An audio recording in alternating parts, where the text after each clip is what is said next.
It's getting down to the wire, and there is a very busy weekend of MLS action ahead, and we are here to break it down for you. Jonah Friedman here with armchair analyst Matt Doyle. It means it's time for last call. Top 5 matches of the weekend, and we're going to start with number 5 down in Houston, where the Dynamo hosts the Montreal Impact. Still undefeated at BBVA Compass Stadium, or the Dynamo. They haven't looked great, though, recently, struggling to put long strings of passes together. They've actually reverted back to the 4-4-2, going to focus on getting service from the flanks, which actually plays to the Impact's weaknesses. They haven't done a good job of closing down that sort of service recently. However, Dynamo could be without Brad Davis. He's had a calf knock all week, questionable for the game, probably not going to go 90 minutes either way.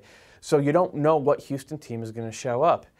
You do know that Brian Ching is going to show up. He's been great recently. He came in against New England last week and changed the game for them. And if they do go with that 4-4-2, he is a lock to start alongside Will Bruin. On the other side, we know that Montreal are definitely going to go 4-4-2. Andrew Wenger and Marco Di Vaio going to start together up top. Could leave them exposed defensively, but they're willing to risk it at this point. They do want to play spoiler, especially against a Houston team they don't particularly like. That one is on Saturday at 8:30 p.m. Eastern. It is on MLS Live. And number 4 on our list, another 6-pointer in the Eastern Conference as Columbus host Sporting Kansas City. And the magic pixie dust seems to have worn off the crew a little bit. They're losers in 3 of their last 5. Federico Higuain, he's been battling an injury, but he does not have a goal or an assist in those last 5 games. And Robert Barzija getting a little nervous. He closed practice this week to the media at certain points. It means it's time for the crew to get themselves in gear. They are trailing Houston by a point for that last playoff spot, and it's not going to get any easier. Sporting Kansas City, first place in the East. They have not lost in 9 straight games. They have not allowed a goal in their last 3. Pretty tough task, but the good news is that Jairo Arrieta and Higuain should be ready to go in this one, and they're going to need them. And that one will be Sunday at 4 p.m. Eastern on MLS Live. Number 3 on our list, it's going to be a cast of thousands, 66,000 in fact, up at CenturyLink. Seattle Sounders hosting the Portland Timbers. It's a Cascadia showdown. I think it's actually going to be 67,000. They're going to fill that place up. There's a couple thousand coming up from Portland. And as a neutral, I want to see the TIFO. I want to see what the Sounders fans come up with. They really knocked it out of the park last year, and the competition just between the fan bases is great for this one. On the field, the competition will be pretty good as well. Seattle have had real trouble closing down set pieces. Timbers have gotten one off a corner in each of their last 2 games against Seattle, and they could have had the winner when Braidique hit the post in the 92nd minute in the last time these 2 teams met.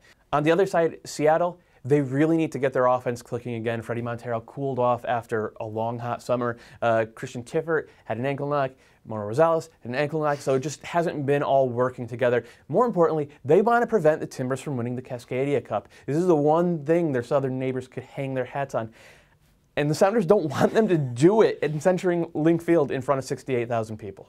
You can catch that one on Sunday at 9 p.m. Eastern. It is on ESPN. It is on TSN2 up in Canada. There's a live chat on MLSsoccer.com hosted by this guy. Don't miss that one. And number 2 on our list, a Western Conference Classic as LA host RSL. You remember that LA Galaxy team that sat in last place in the Western Conference a few months ago? Well, they are officially dead and buried. The Galaxy have not lost in 2 months. They have not lost a game in 2 months, and that is fantastic. That is a testament to that back line. They're back together again, but they're not anymore. Part of the reason the Galaxy lost so many games is they were really missing Omar Gonzalez. The team had to readjust to sort of get back into the flow. Now the Galaxy are without his former center-back partner, AJ De La Garza, who is probably out for the rest of the regular season with a knee injury. And that means that rookie Tommy Meyer, who had a very shaky start to the season, is back in. But the Galaxy have said that he has looked very good at training in the last few weeks. He's really earned this spot.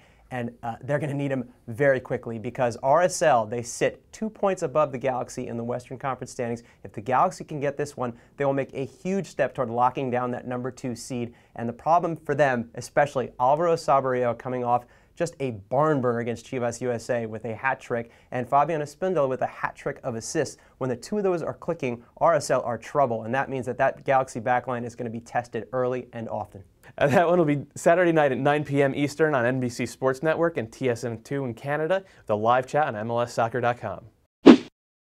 Number 1 on our list, if you've been reading the site this week, you may know a little bit about this one. It is the New York Red Bulls hosting the Chicago Fire in a crucial Eastern Conference clash. Yeah, we've had a little bit of content on the site about this one this week. The fact is, These two teams are neck and neck for second place in the Eastern Conference playoff hunt, and both desperately want to have home field advantage. Whether it'll be Chicago going into Red Bull Arena and hurting on New York, they've only lost one game there all season. It seems kind of dodgy at this point. The Fire have played some of their worst soccer of the season the last 2 games. The defense has been nowhere to be found as they got lit up by Philadelphia and by Sporting. The Red Bulls, meanwhile, just annihilated, just smoked Toronto FC last week. Of course, it is Toronto FC. You do expect the Red Bulls to do that at home. But the thing that was so good about it for New York fans was that Dax McCarty was back as a D-mid, and Thierry Henry and Kenny Cooper were clicking up top. If that happens, New York is very, very tough to beat. With Chicago, they just got to hope that Sean Johnson has one of those monster games like he did against San Jose earlier in the season, and that Pavel Pardo is back to organize everything and keep the back line and midfield connected to one another. And that is one not to be missed. It is at 3:30 p.m. Eastern on Saturday. It is on NBC. It is on TSN2 and RDS2 up in Canada. There will be a live chat on MLSsoccer.com. That'll do it for us. Some really big matches this weekend. Make sure you check it all out on the site all weekend. We'll be back to recap for you on Monday.